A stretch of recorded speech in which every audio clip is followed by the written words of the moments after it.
What you all in the media have been able to receive and release from a video standpoint is just a fraction of what this entire incident looked like.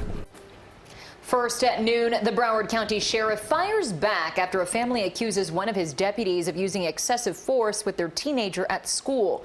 Part of the incident captured on cell phone video. The sheriff says that video doesn't tell the whole story. The family says they're not surprised by his reaction and say their son is a victim.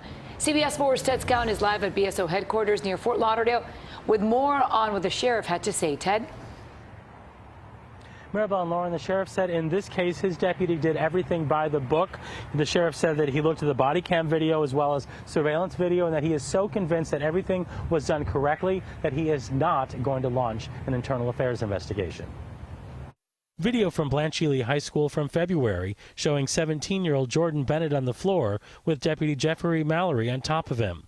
The teen's attorney said it happened after he resolved a verbal altercation. As he was walking away, a Broward County Sheriff's officer came up and viciously took him to the ground, hitting his head against the hard concrete of the cafeteria floor. Broward Sheriff Gregory Tony said that video does not tell the whole story. This is not going to be an internal affairs investigation, and here's why.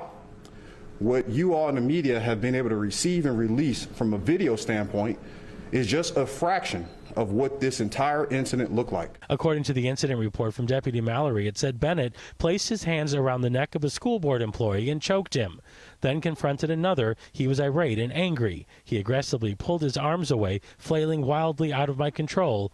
Actions caused me to grab him and take him to the ground.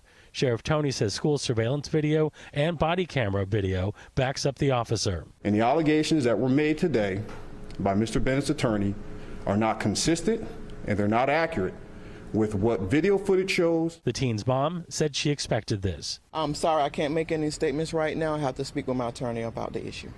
Okay, are you disappointed at all? No, not at all. Not at all. I knew this was going to happen. We got a look at Deputy Mallory's BSO employment history. He was hired in June of 1997. In nearly 22 years, he has 2 incidents in his file. The first was in 2016. He was in a vehicle crash. After an investigation, he was given counseling. Then in May of last year, he was written up for an issue with body-worn camera recording protocols. After that investigation, he also received counseling. So, of course, we wanted to get a look at that body cam video for ourselves that the sheriff was referencing. We were told that it is not available right now because there is a use of force investigation that is going on at the moment. They said that is standard when you have any kind of situation where force is used. Live at BSO headquarters, Ted Scouten, CBS 4 News.